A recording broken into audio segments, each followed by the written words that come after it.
So hello everyone, welcome to Genic Education. So in this lecture we will be discussing regarding the DC machines. Okay, so this is a DC machine. Previously we were discussing regarding the AC machines. Okay, so already I told you machines means it can be operated as a generator or it can be operated as a motor. Okay, so what is a generator? Where mechanical energy converted into electrical energy, then it is said to be generator. And when electrical energy is consumed by a machine, then it is called a motor. And here the electrical energy converts to mechanical energy, useful mechanical energy, right? So before discussing the DC machines, let me tell you an important thing. So what is the basic principle of DC machine? What is the basic principle of DC machine? So you might have studied in the electromagnetic induction that the basics of Faraday's law. So tell me, what is Faraday's law? What is Faraday's law? Tell me, what do you mean by Faraday's law? It is associated with electromagnetic induction. So Faraday's laws of electromagnetic induction. Okay, so यहाँ पे क्या होगा electromagnetic induction में, when flux linked with a conductor changes or flux caught with a conductor changes, then EMF will induced. Okay, so the basics आपको पता है क्या है? When flux linked with a coil changes, then EMF will induced. So the prime question is that how flux will change or how flux will cut to a conductor. So basically flux cut करेगा. So which type of flux that is? Tell me which type of flux, whether it is electric flux or magnetic flux. So it is magnetic flux. I am not talking about electric flux. But my question is that in transformer is over, induction machine is over, synchronous machine is over, DC machine is over. So tell me which type of electric flux we are talking about. Tell me which type of flux we are talking about, whether it is electric flux or magnetic flux. Tell me. So you will say that magnetic flux. So my question is that why magnetic flux, why not electric flux? So you have to answer in the comment section. Why magnetic flux? Why magnetic flux, not electric flux? This is the question. Okay, you have to answer it. So next topic, that is Faraday's laws में आप see Faraday's laws में, from the Faraday's laws of electromagnetic induction, what are the condition for EMF to be induced? First one is magnetic field एक चाहिए, second एक conductor चाहिए. First magnetic field चाहिए, then conductor चाहिए, and there should be a relative space variation or relative time variation between the magnetic field and the set of conductors. But in this case we are talking about DC machines, so whether the magnetic flux is time varying or not, yes, DC means it is not time varying, it is a steady flux. Okay, it is a steady flux. So अगर एक steady flux आपके पास present है तो आप क्या करेंगे? Relative space variation करेंगे. How relative space variation is possible? Tell me. by supplying some mechanical input to the rotor. But in this case, interestingly, we will take the poles or the field in the starter side and the conductors in the rotor side. So rotor side में conductor लेंगे, इसीलिए armature क्या है? यहां पे rotating है, and field क्या है? स्टैटिक है. Write down. In DC machine armature winding, in DC machine armature winding is placed in the rotor and field winding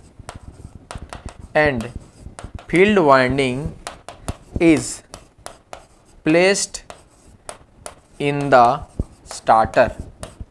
Okay, armature winding is placed in the rotor and field winding is placed in the starter. Okay, so let's take an example. Okay,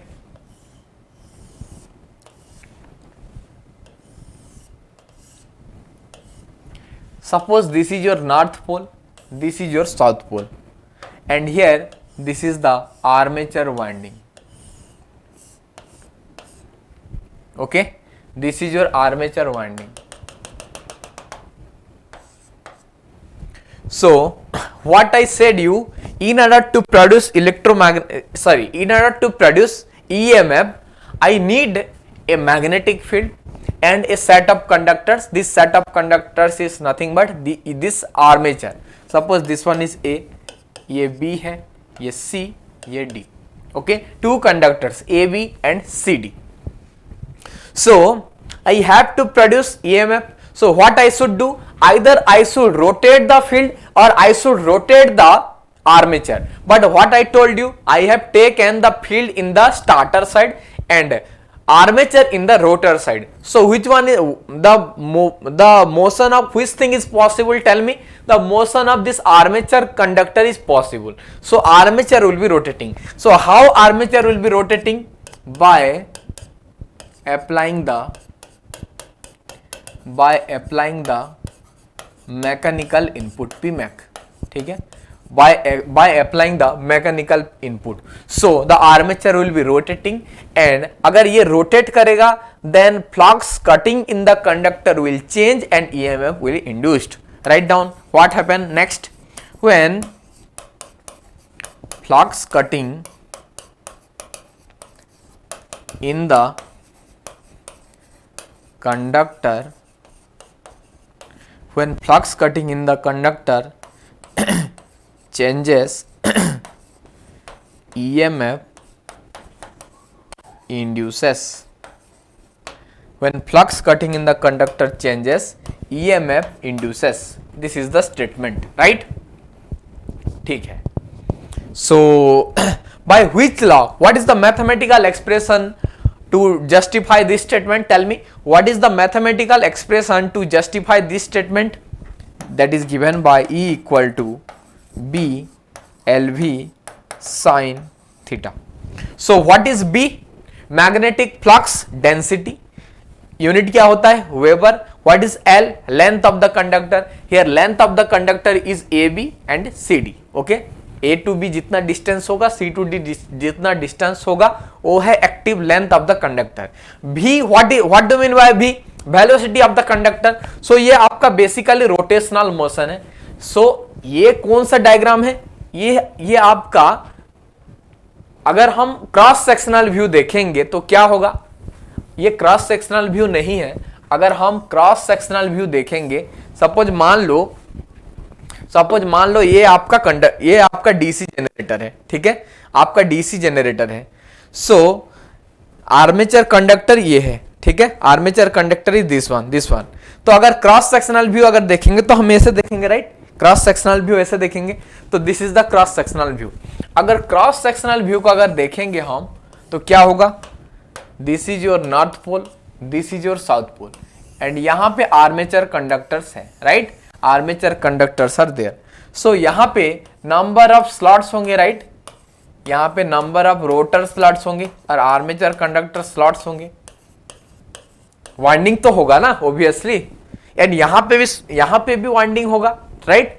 यहां पे winding होगा. सो ये अगर आपका conductor A है, ये ए dash है, इसका ऑपोजिट साइड. सो इसका अगर मोशन देखेंगे आप, ये होगा, एंड इसका मोशन देखेंगे, ये होगा. ठीक है. सो वेलोसिटी क्या हो जाएगा? Velocity will be, this is r angular velocity, suppose omega है, then v equal to how much? R omega. So omega मतलब क्या है? सपोज आप मेजर करेंगे रिवोल्यूशन पर मिनट में, n is nothing but your rotation of armature in revolution per minute. Rotation of armature in revolution per minute. Omega क्या हो जाएगा? It will B 2 pi n by 60. R is the radius of armature. R is the radius of armature. Then you will be getting the velocity V. अगर V मिल गया, flux density आपको पता है. सी flux density में भी एक important concept है. Listen to me carefully.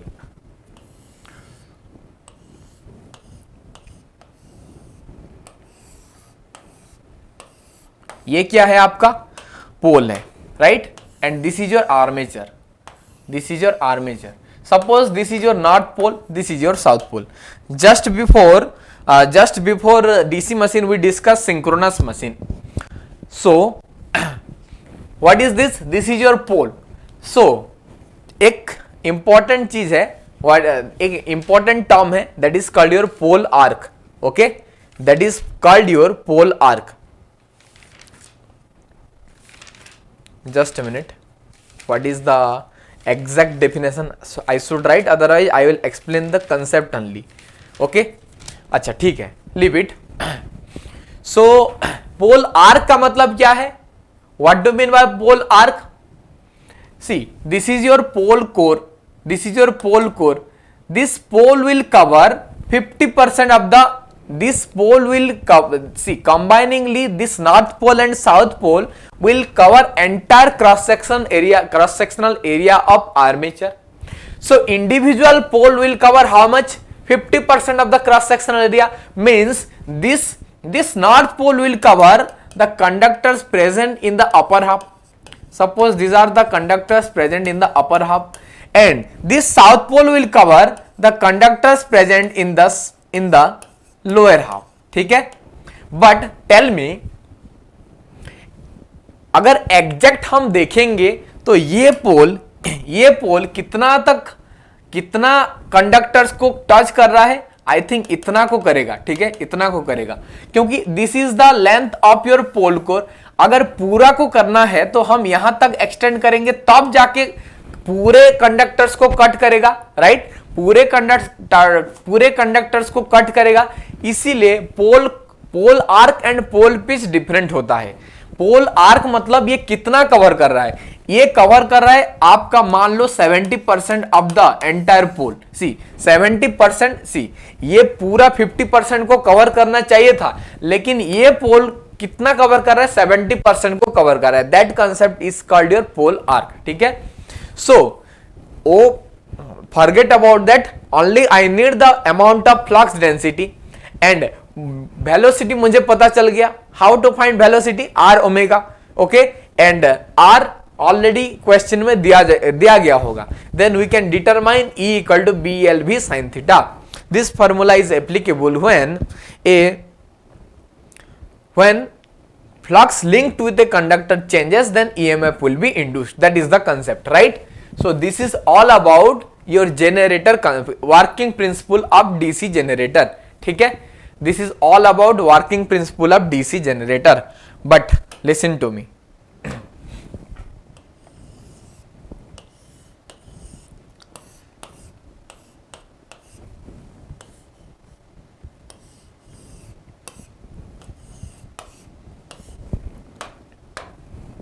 ये है आपका नॉर्थ पोल, ये south pole.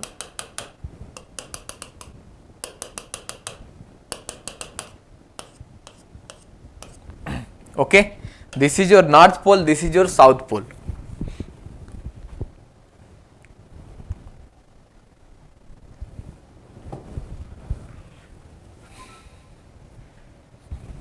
So tell me,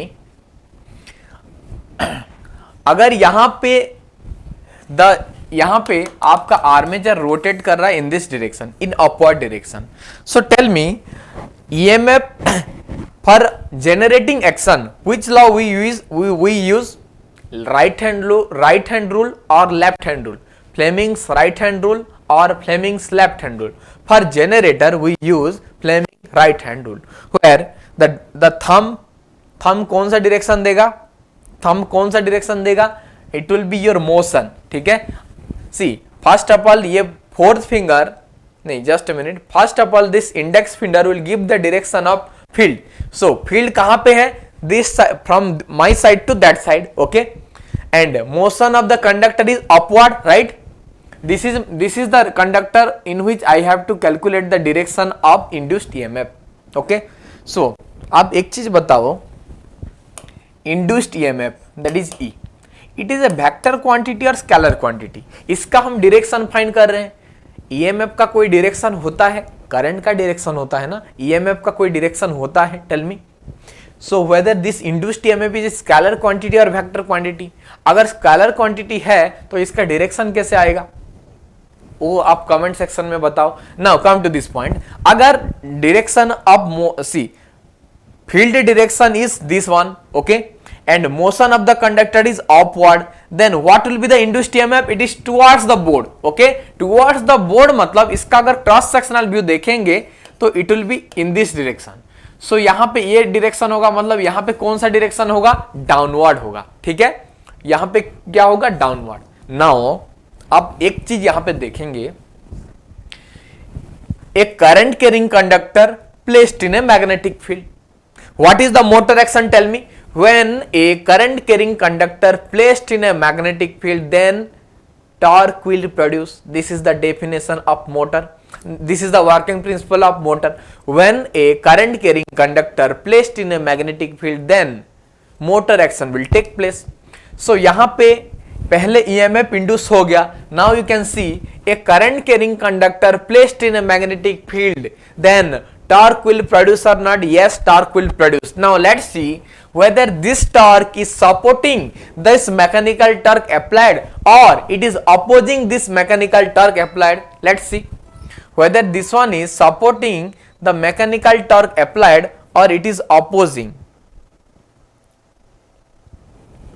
So for motoring action, which rule is applied? For motoring action, Fleming left hand rule is applied. So you can see this is the direction of field. Okay, and आपका current direction क्या है, towards the board, meaning the field the force direction और torque direction will be downward. So the produced torque direction is downward and the see produced torque direction is downward. इसका meaning क्या है, produced torque direction will be opposite to that of mechanical torque. यहां पे जो torque का direction है ये opposite है किसका, अप्लाइड टॉर्क का. तो इसको हम क्या बोलेंगे, it is opposing, means it is called your magnetic drag.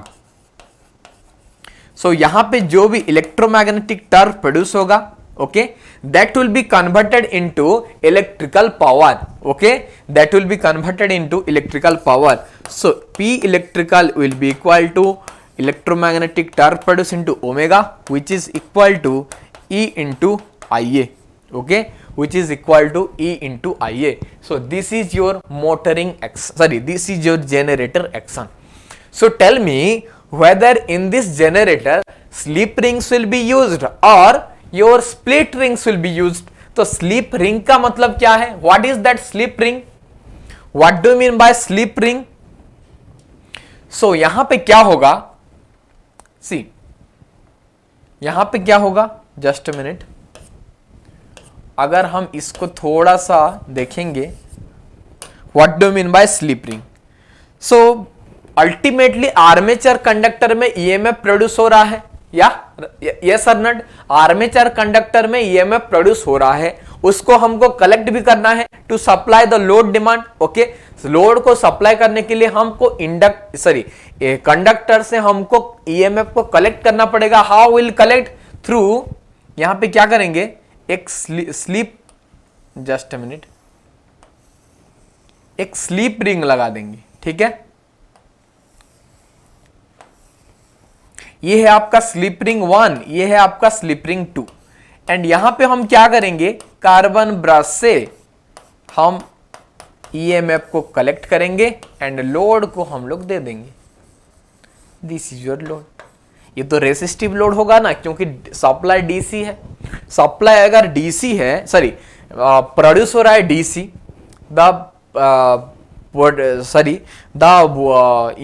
EMF produces DC, then we can connect DC load, right?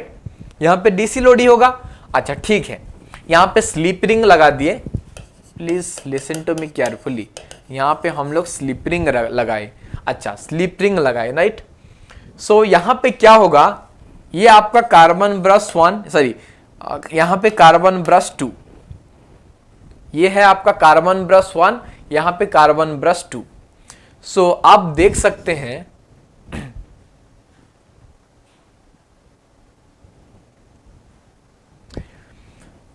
Carbon brush 1 is always fixed to slip ring S1 and S1 is always fixed to conductor 1. Similarly, B2 is always fixed to S2 and S2 is always fixed with S2 conductor 2. तो आप एक चीज देख सकते हैं, यहां पे अगर पहला पोजीशन में कंडक्टर 1, पहला केस में अगर कंडक्टर 1 नॉर्थ पोल पे है एंड कंडक्टर 2 साउथ पोल पे है, अगर हाफ रोटेशन हो जाएगा, सी अगर हाफ रोटेशन हो जाएगा मतलब यहां पे पहले था, यहां पे पहले था, हाफ रोटेशन मतलब ये हो गया, ठीक है, ये हो गया। फुल रोटेशन मतलब सी स्क्रीन अगर अपवर्ड है तो ये है, सी यहां से स्टार्ट हुआ, अभी बैक कैमरा ऊपर आ गया, इसका मीनिंग हाफ रोटेशन हो गया, फिर से स्क्रीन ऊपर आ गया, मतलब फुल रोटेशन हो गया। सो हाफ रोटेशन में क्या होगा, ऑब्वियसली पोजीशन इंटरचेंज होगा। अगर पोजीशन इंटरचेंज हुआ तो कंडक्टर 2 नॉर्थ पोल पे आ गया, सिमिलरली कंडक्टर 1 साउथ पोल पे आ गया, तो यहां पे भी हम लोग क्या करेंगे, Fleming right hand rule apply करेंगे। ओके, यहां पे भी Fleming right hand rule apply करेंगे। तो कंडक्टर अच्छा, तो कंडक्टर 1 साउथ पोल पे आ गया, मतलब B1 कहां पे चला गया, B1 इधर चला गया, ठीक है, B1 इधर चला गया, सिमिलरली B2 इधर आ गया। अगर B2 इधर आ गया एंड ये आपका डायरेक्शन, करंट डायरेक्शन ये था, मतलब मान लो आपका पोलैरिटी ये है पॉजिटिव, ये है नेगेटिव, तो B2 अगर यहां पे आ जाएगा, सिमिलरली B2 का पोलैरिटी क्या हो जाएगा, पॉजिटिव, ये नेगेटिव। सी पहले B1 का पोलैरिटी क्या था, पॉजिटिव, अभी क्या है, B2 का पोलैरिटी पॉजिटिव है, ठीक है।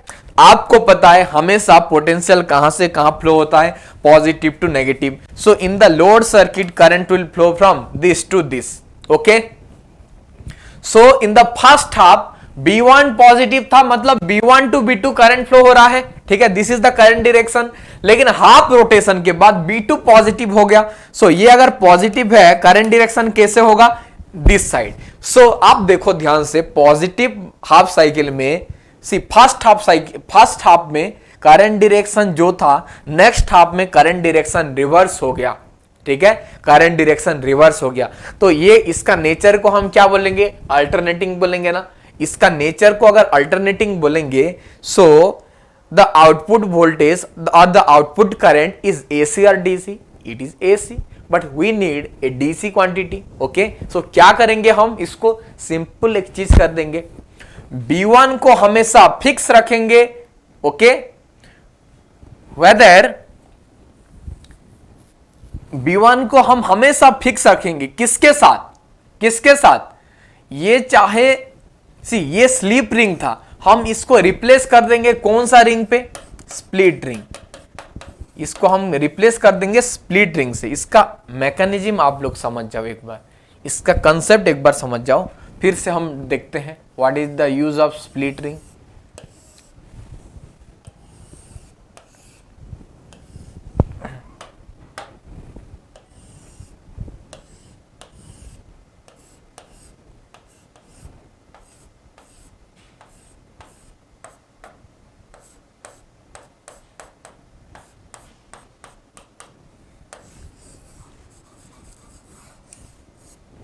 ये है आपका रेजिस्टिव लोड है, ये है कार्बन ब्रश B1, ये है B2, ये कंडक्टर AB, ये है आपका CD एंड ये है नॉर्थ पोल, ये है south pole, okay.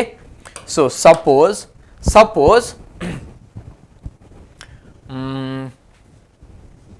First half में AB conductor is placed in which pole, it is placed in the north pole. So north pole पे अगर प्लेस्ड होगा एंड डायरेक्शन ऑफ रोटेशन, अगर आपका मैकेनिकल इनपुट का direction clockwise है, आपका mechanical input का रोटेशन क्लॉकवाइज है, तो आप बताओ EMF इंड्यूस का डायरेक्शन क्या होगा, this side, this side, okay. So ये क्या है, पॉजिटिव नेगेटिव। लेकिन अगर ये मूव, अगर हाफ साइकिल के बाद सीडी कहां पे आ जाएगा, नॉर्थ पोल के पास, ए बी कहां पे चला जाएगा, साउथ पोल के पास, ओके। लेकिन सीडी अगर आ जाएगा, इसके साथ B2 भी तो आएगा, कहां पे, नॉर्थ पोल के साइड पे। B1 कहां पे चला जाएगा, साउथ पोल के साइड पे। लेकिन कार्बन ब्रश इस बार फिक्स्ड नहीं है। पहले क्या था, carbon brush was fixed with the slip ring, but in this case, what is this case, tell me. ये है आपका स्प्लिट रिंग, ये है आपका स्प्लिट रिंग, ओके। सो यहां पे आप ध्यान से देखो, सेकेंड हाफ में carbon brush B1, sorry carbon brush B1 fixed है, लेकिन ये स्प्लिट रिंग, ये इसका पोजीशन अभी यहां पे आ गया है, ओके। सो आप देख सकते हैं B1 का काम क्या है, सी आप देख सकते हैं अभी यहां पे पोलैरिटी, सी अगर हाफ साइकिल के बाद, सी जस्ट अ मिनट, B1 का पोलैरिटी क्या है, पॉजिटिव।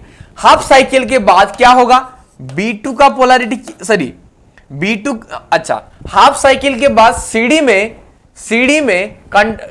में करंट का डायरेक्शन क्या होगा, अब दिस साइड। सो इसका मीनिंग क्या है, यहां पे जो भी स्प्लिट रिंग होगा, वहां पे क्या होगा, ये स्प्लिट रिंग, इसका पोलैरिटी क्या होगा, पॉजिटिव हो जाएगा। ये किसके साथ कनेक्टेड है, B1 के साथ, क्योंकि यहां पे B1 मूवेबल नहीं है, B1 का position, B1 is not movable, rather यहां पे स्प्लिट रिंग मूव कर रहा है। इसका मीनिंग B1 का पोलैरिटी क्या होगा, पॉजिटिव। सो यहां पे B1 का पोलैरिटी क्या होगा, फिर से पॉजिटिव। इसका मीनिंग आपको पता है, in the output side power will flow from higher potential to lower potential, मतलब B1 टू B2 हमेशा करंट फ्लो होगा।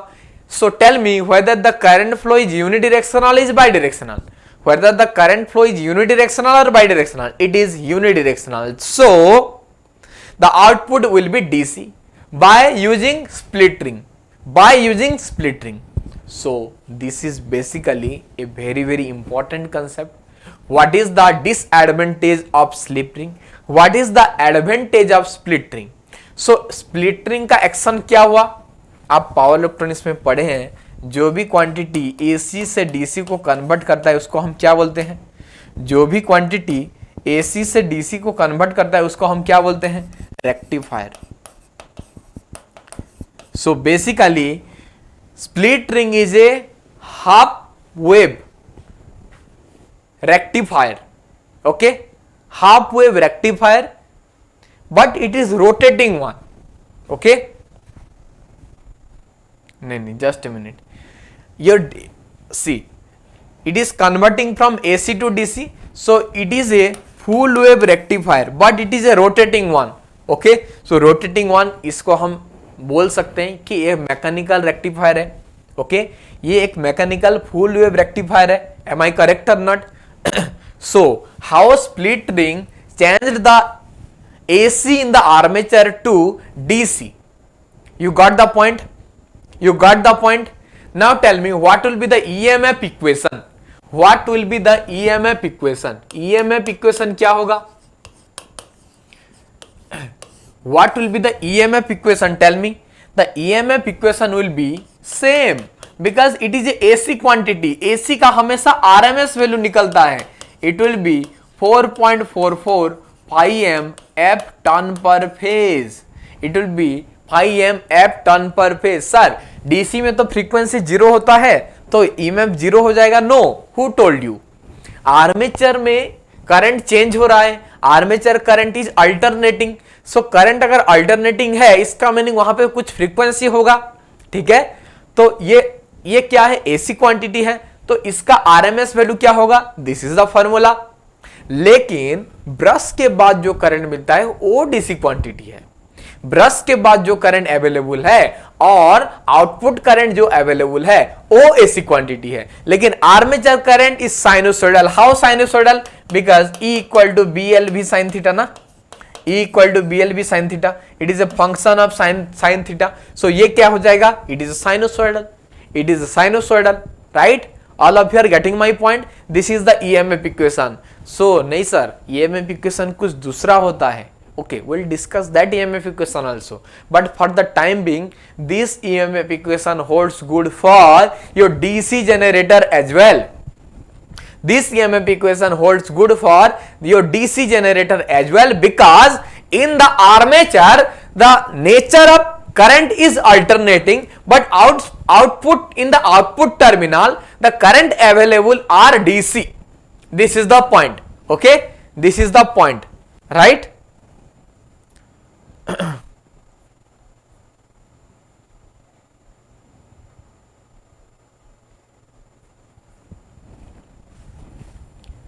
All of you are getting my point. So ये इंपॉर्टेंट कंसेप्ट है जो कि समझना चाहिए सबको, ठीक है। Now let's move to the motoring action, ठीक है। Next move to the motoring action.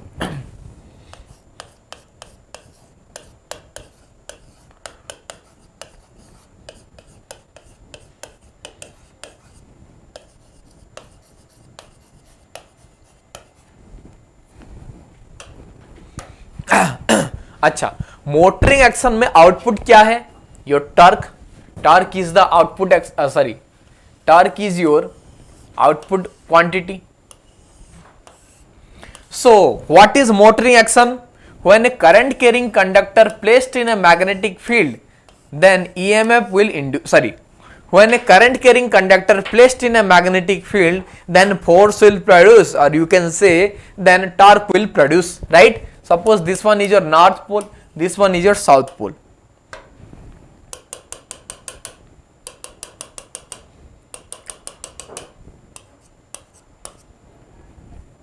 So as usual पहले हम क्या यूज करेंगे आप बताओ?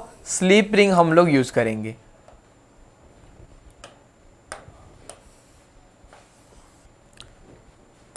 पहले हम as usual slip ring use करेंगे। This is A, this is B, this is C, this is D. Okay,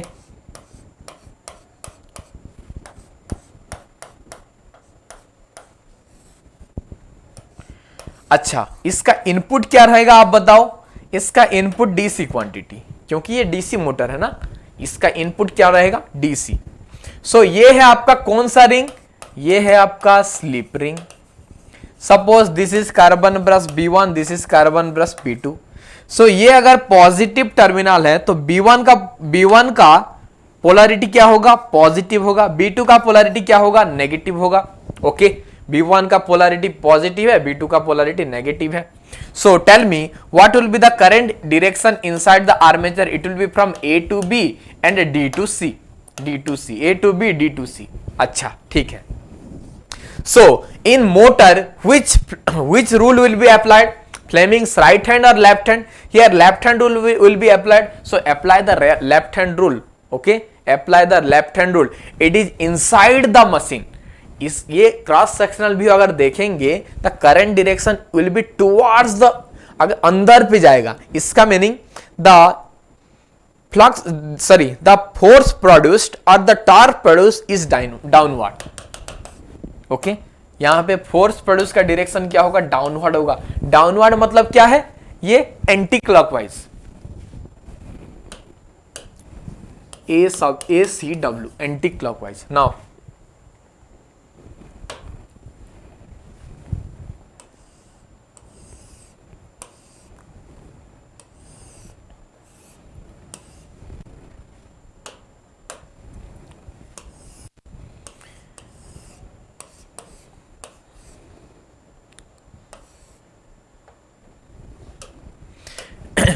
in second case,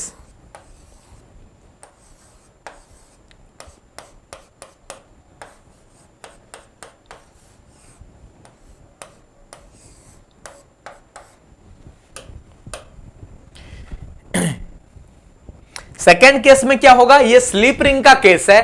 सो अगर ये टॉर्क अगर प्रोड्यूस होगा एंटी क्लॉकवाइज, तो हाफ रोटेशन के बाद सीडी का पोजीशन क्या हो जाएगा? ये हो जाएगा। The position of the conductor will be interchange, and ये है आपका नॉर्थ पोल, ये है आपका south pole, right. So half rotation के बाद कंडक्टर का पोजीशन चेंज होगा। सो एज यूजुअल आपका यहां पे स्लिप रिंग है, slip ring is fixed with your carbon brushes. So slip ring का कंडक्टर का पोजीशन चेंज होगा, मतलब स्लिप रिंग का पोजीशन चेंज होगा। स्लिप रिंग का अगर पोजीशन चेंज होगा देन ब्रश का भी पोजीशन चेंज होगा। ठीक है, तो ये कौन सा ब्रश होगा अभी? B2, this one will be B1। ठीक है, B2 B1। Now what is the polarity of B2? Positive, ये नेगेटिव है। प्रीवियसली क्या था? B1 का पोलैरिटी पॉजिटिव था, अभी B2 का पोलैरिटी पॉजिटिव है। So what will be the current direction inside the conductor? C to D आपका इनसाइड जाएगा, मतलब C to D क्या होगा? इनसाइड जाएगा।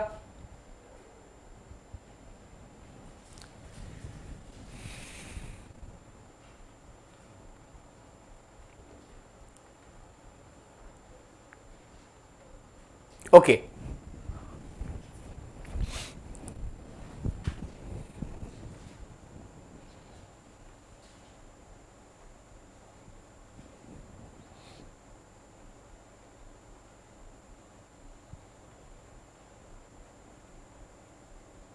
Just a minute. यहां पे हम स्लिप रिंग का केस यूज कर रहे हैं ना, या स्लिप रिंग का हम यूज कर रहे हैं। ठीक है, जस्ट ए मिनट, ये हमारा स्लिप रिंग का केस है। तो स्लिप रिंग का केस अगर हम यूज करेंगे, लिसन टू मी, अगर स्लिप रिंग का यूज करेंगे तो यहां पे स्लिप रिंग और B1 का कंटैक्ट फिक्स्ड है, B1 और बैटरी का कंटैक्ट फिक्स्ड है। सो पोलैरिटी क्या होगा? B1 ऑलवेज बी पॉजिटिव ना, क्योंकि यहां पे स्लिप रिंग का हम कंटैक्ट यूज कर रहे हैं। हम जो केस डिस्कस कर रहे थे वो स्प्लिट रिंग का है, अभी हम स्लिप रिंग का डिस्कस कर रहे हैं। स्लिप रिंग का डिसएडवांटेज क्या होगा, उसके बाद ही हम स्प्लिट रिंग यूज करेंगे। सो यहां पे आपका करंट डायरेक्शन क्या होगा? ये नहीं होगा, ये ऑपोजिट होगा। ओके, ये आपका current direction will be downward. So यहां पे आपका टॉर्क डायरेक्शन क्या होगा? Apply the Fleming's left hand rule, this is the field and current is leaving from the current is leaving outward. So आपका direction of torque क्या होगा? And clockwise, your direction of torque will be clockwise, right? The direction of torque will be clockwise. ठीक है, torque direction क्या होगा? Clockwise होगा। So first half में आप देखे थे टॉर्क डायरेक्शन क्या था? Anti clockwise. सेकेंड हाफ में देखे थे क्लॉकवाइज, फिर से पॉजिटिव हाफ पे आ जाएगा, फिर से क्या होगा? एंटी क्लॉकवाइज, फिर से क्या होगा? क्लॉकवाइज। तो ये प्रोसेस कंटिन्यूअसली चलेगा। So what will be the average? Average torque का अमाउंट क्या होगा?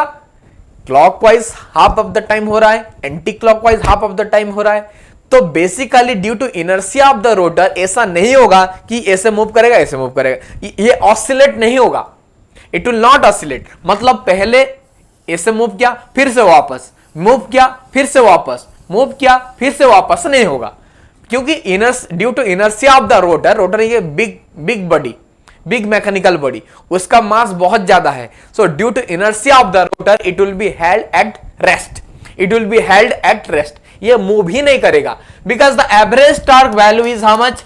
Average torque value will be 0। ठीक है, due to average torque value is 0, it will never move, it will stop always, it will stop always. Okay, ठीक है, it will always stop, right? Now move to the next point. क्या है next point? Split ring हम use करेंगे। क्या है? हम लोग स्प्लिट रिंग यूज करेंगे। एक केस हम डिस्कस कर लेते हैं पहले।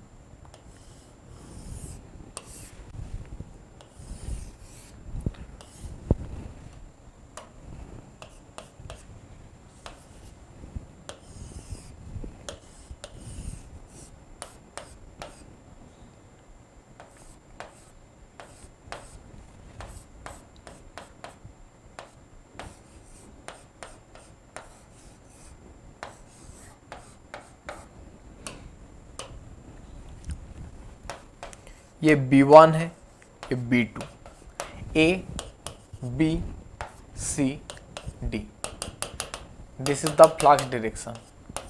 Okay, so what will be the current direction in the conductor A B from A to B, यहां पे क्या होगा D to C. Okay, so what will be the direction of torque, direction of torque will be towards the board, so it will be downward, torque direction downward होगा. So half cycle के बाद downward होगा तो A B का position change होगा and it will change some at a particular time C D A B का position occupy कर लेगा and A B C D का पोजीशन ऑक्युपाई कर लेगा. ठीक है, तो वहां पे सी डी में करंट डायरेक्शन क्या होगा, सी अभी B1 का पोजीशन एज इट इज है and split ring is moving.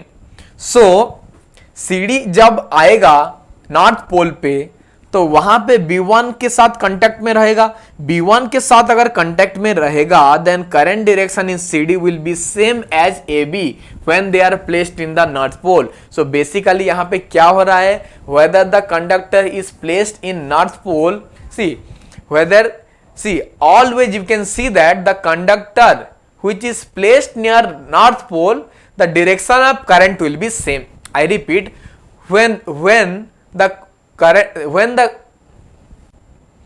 the conductor is placed near the north pole or south pole the direction of current will be same.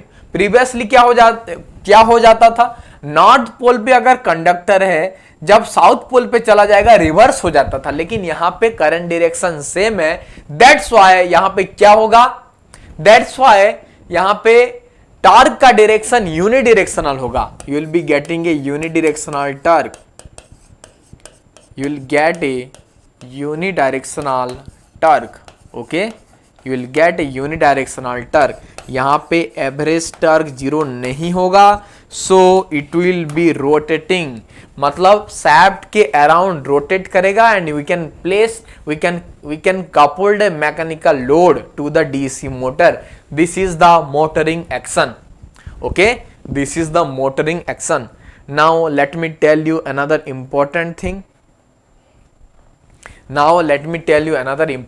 Thing. यहां पे motoring action पे क्या हो रहा है, rotor rotate कर रहा है. सो रोटर अगर रोटेट करेगा फ्लक्स कट करेगा. सो यहां पे ईएमएफ इंड्यूस होगा कि नहीं, EMF will be induce. That EMF is called your back EMF, that is called your back EMF due to motoring action, due to motoring action, that is called your back EMF which is due to the motoring action. Okay, all of you are getting my point? Are you getting my point? That is called your back EMF which is due to your motoring action.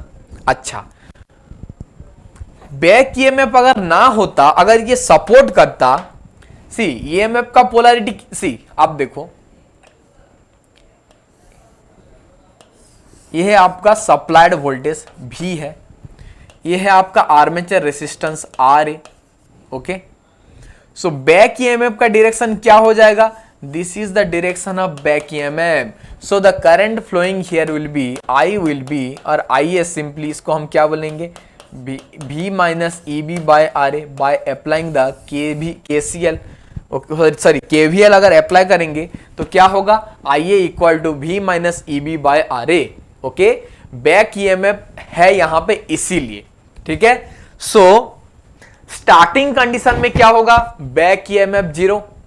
Starting condition में back EMF zero होता है. So what will be the armature current, very high होगा क्योंकि इसको oppose करने वाले कोई नहीं है. So back EMF, so armature current will be very high. So हम क्या यूज करते हैं, 3 पॉइंट और 4 पॉइंट स्टार्टर. क्या यूज करते हैं, 3 पॉइंट एंड 4 पॉइंट स्टार्टर. ये बैक ईएमएफ कैसे प्रोड्यूस हो रहा है, Lenz law, conservation of energy दोनों जनरेटर मोटर में ही होगा. Okay, it will oppose the cause.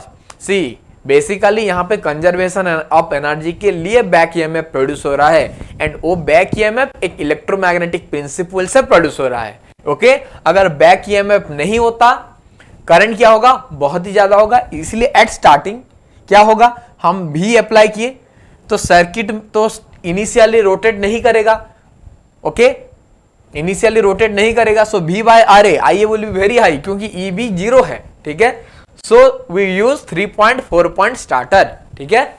हम डायरेक्टली सप्लाई नहीं करेंगे, हम वोल्टेज को इनिशियली बढ़ाते बढ़ाते जाएंगे, that is in 3.4 point starter, principle of 3.4 point starter, okay. All of you are getting my point. Now let's discuss the EMF equation. अच्छा, आप पहले ये बताओ armature winding, what are the types of armature winding in DC machine. Armature winding का types क्या है? अगर armature winding को बस हम लोग डिस्कस करेंगे, it will take more than 1 hour, क्योंकि front page back page discuss करना है, duplex winding, okay, multiplex winding, progressive winding, regressive winding, ये सारे चीज डिस्कस करना है। So basically armature winding is of 2 types. हम थोड़ा सा जस्ट बेसिक ही डिस्कस करते हैं क्योंकि ये चीज आपको ऑलरेडी पता है। Lap winding, second one is your wave winding.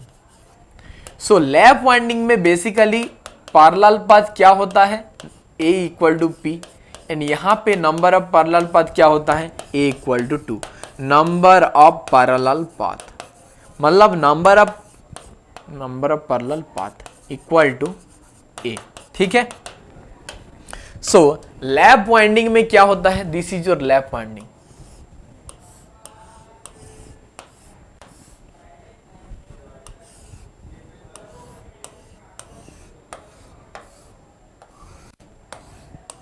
Okay, so this is your basically this is A lap winding connection. नहीं, हम ये वेव वाइंडिंग के बारे में डिस्कस किए, ओके, जस्ट अ मिनट। ये वेव वाइंडिंग है,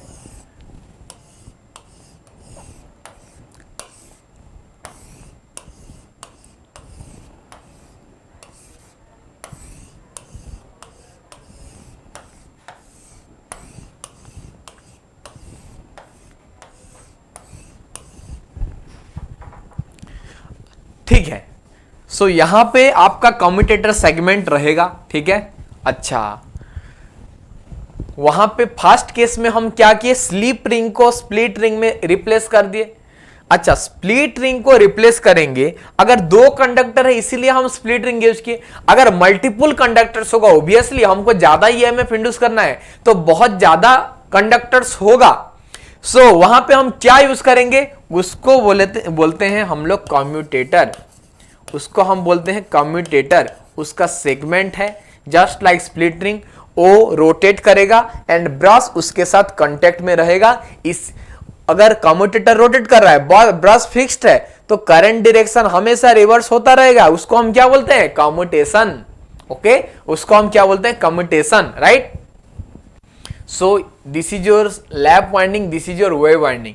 मेरा मेन फोकस था A equal to 2, A equal to P, A equal to 2। How A equal to P, how A equal to 2, ये आप लोग ऑलरेडी जानते होंगे, क्योंकि इसको हम ज़्यादा डिस्कस नहीं कर सकते हैं क्योंकि हमारे पास बहुत ज़्यादा पेंडिंग सिलेबस है ऑलरेडी, ठीक है।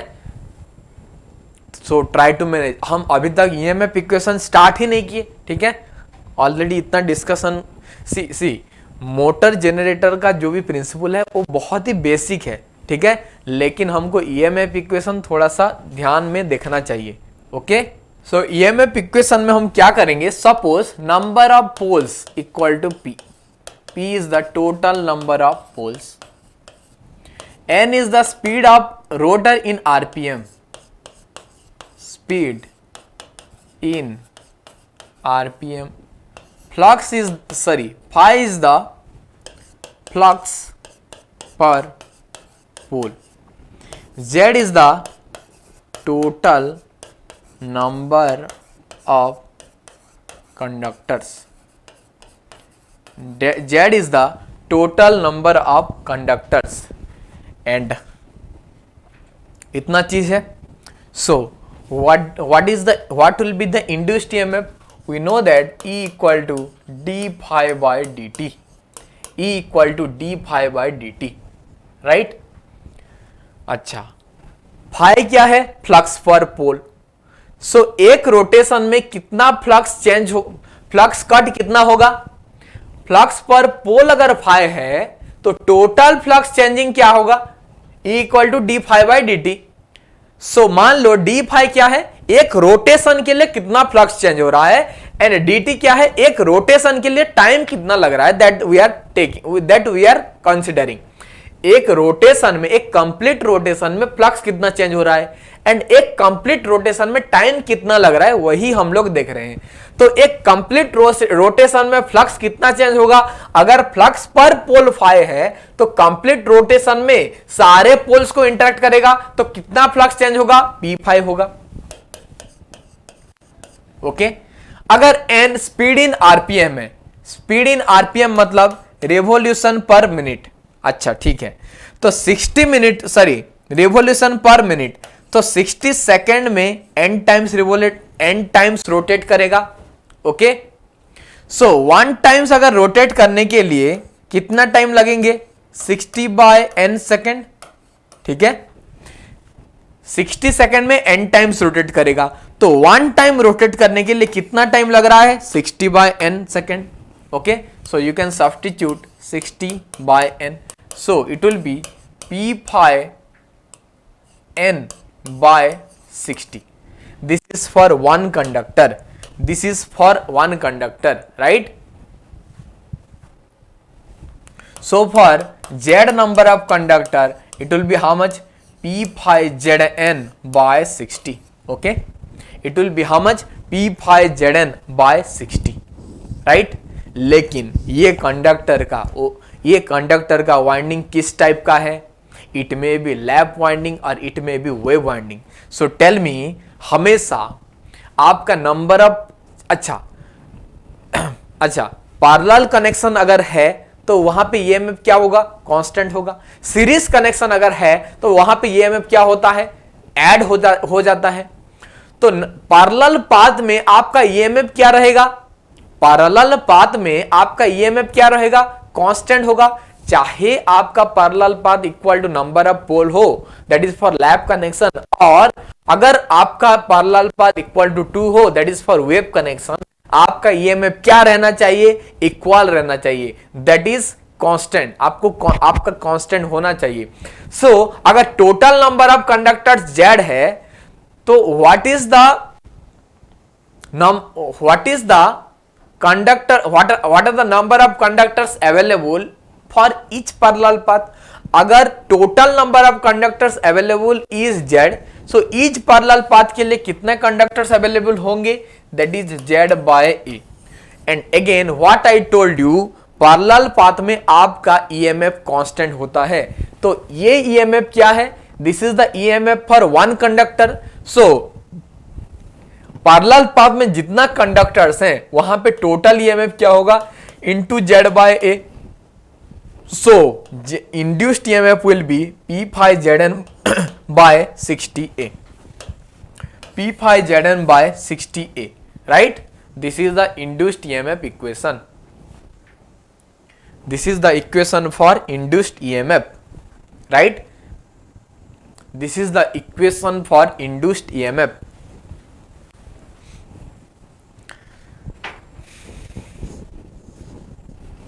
Let me write down here again. Eg is equal to P5Zn by 60A, where A is the number of parallel path. A equal to P कब होगा, लैप के लिए। A equal to 2 कब होगा, wave connection के लिए, ठीक है। You have to note it down.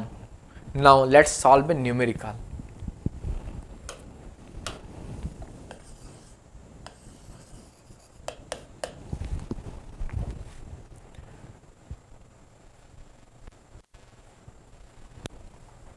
Now let's solve a numerical.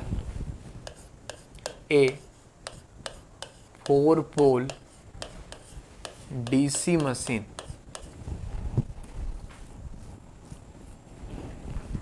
has total turns equal to 100,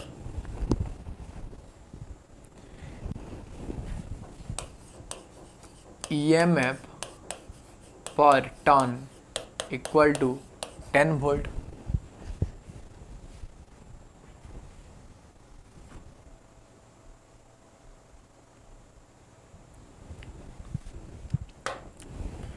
so lap and wave में आपको क्या करना है, EMF and current through each path, IA is the current through each parallel path। ये चीज आपको दिखाना है, ठीक है। EMF through each parallel path। A 4-pole DC machine has total turns 100, EMF per turn is 10 volt। So for lap and wave winding you have to determine the induced EMF and IA। IA है आपका current through each parallel path, okay। IA क्या है, current through each parallel path। So tell me lap connection के लिए आपका number of parallel क्या path क्या होता है, A equal to P। P क्या है, 4 है। So this is the number of parallel path, okay, this is the number of parallel path. It is having total turns 100 है। सो टोटल टर्न्स अगर 100 है तो ईच पैरेलल पाथ में कितना turns होंगे, ईच पैरेलल पाथ में आपका total turns क्या होगा। Tell me how to proceed this question. DC machine has total turns 100, total turns अगर 100 है तो टोटल नंबर ऑफ कंडक्टर्स क्या है, डबल होगा, 200 होगा। तो नंबर ऑफ पैरेलल पाथ यहां पे कितना होंगे, 4 है। Number of conductors in each path, Z पर पाथ क्या होगा, for lap connection number of parallel path is how much, 4। So total conductors by 4, so it will be 50। So induced EMF will be how much, induced EMF will be EMF per turn, okay, induced EMF will be EMF per turn into number of turn in each path। So EMF per turn is how much, 10 volt into number of turn per each path। ये number of conductors 50 है तो number of turn क्या हो जाएगा, by 2, 25। So the answer will be 250 volt। So the answer will be 250 volt, okay, the answer will be 250 volt। induced EMF का value क्या आएगा, 250।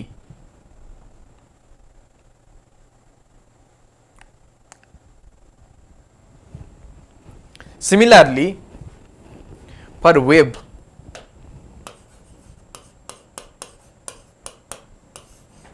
for wave we know that number of parallel path is 2। so Z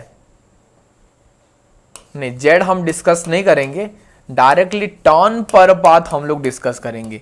so turn per path will be, total turn क्या है 100, total path क्या है 2, so it will be 50 turn per path.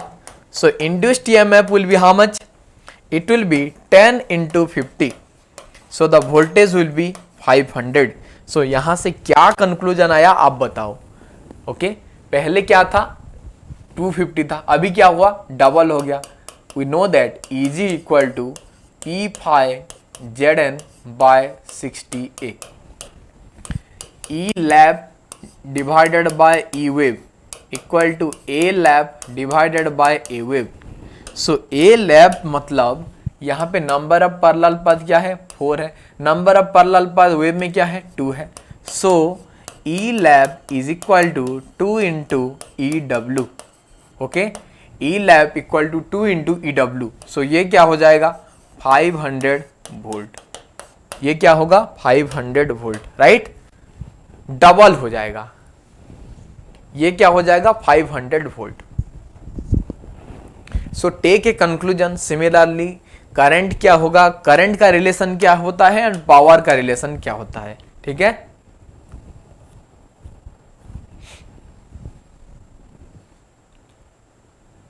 नहीं, just a minute,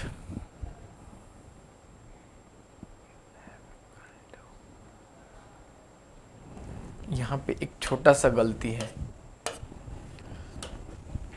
EWAL 2/4 EL/2, ये 250 है। ये inverse relation है ना, राइट? इनवर्स रिलेशन है, not directly proportional. So you can take a conclusion, EMF हमेशा क्या होगा? EMF will be inversely proportional to current. I क्या होगा? Directly proportional to current.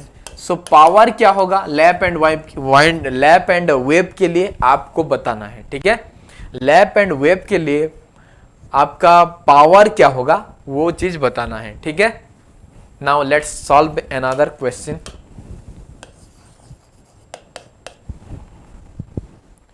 A 6-pole lap-wound DC machine has an armature resistance. A 6-pole lap-wound DC machine has an armature resistance 0.06 ohm. Okay, it is having armature resistance 0.06 ohm. It is reconnected as lap winding. It is reconnected as lap winding. Then armature resistance is how much? Then armature resistance is how much?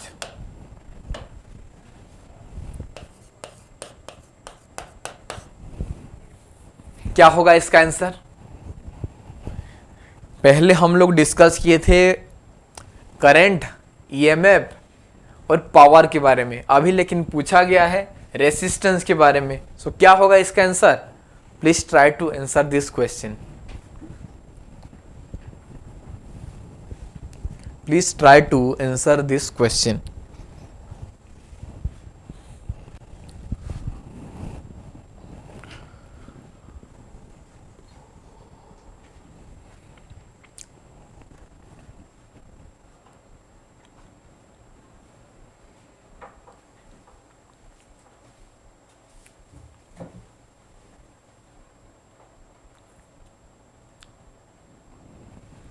Armature resistance मतलब ये resistance of one parallel path, या क्या समझते हैं?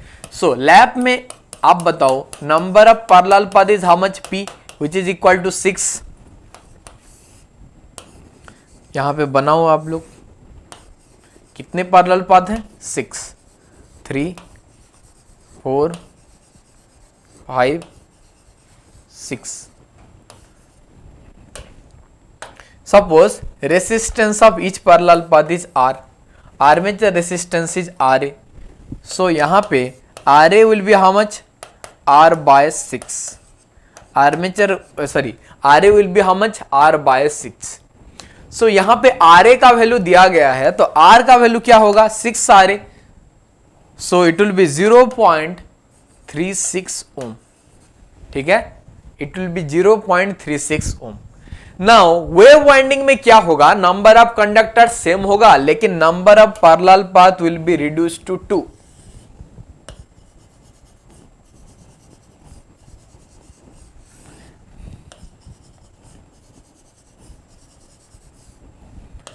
Are R R हमको दोनों parallel path में arrange करना था, that is the point.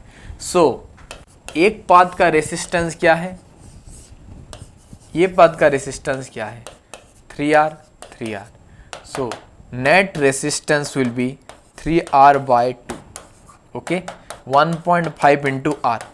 So R का वैल्यू क्या है? R का वैल्यू क्या है? 0.36। So it will be 3/2 into 0.36। इसका आंसर क्या होगा? 0.54 ohm. 0.54 ohm. This is the answer. Okay, this is the answer. So in the next class we'll be discussing regarding the next topic. Okay, in the next class we'll be discussing about the next topic. So just a minute, in this lecture we discussed regarding the basics of the DC machine. Okay, we discuss about the EMF equation, lap winding, wave winding के बारे में just थोड़ा overview हम लोग लिए, क्योंकि हमको problem solving करना इंपॉर्टेंट था, that's why we look at the overview of the armature winding. So okay, so thank you all of you for watching this video.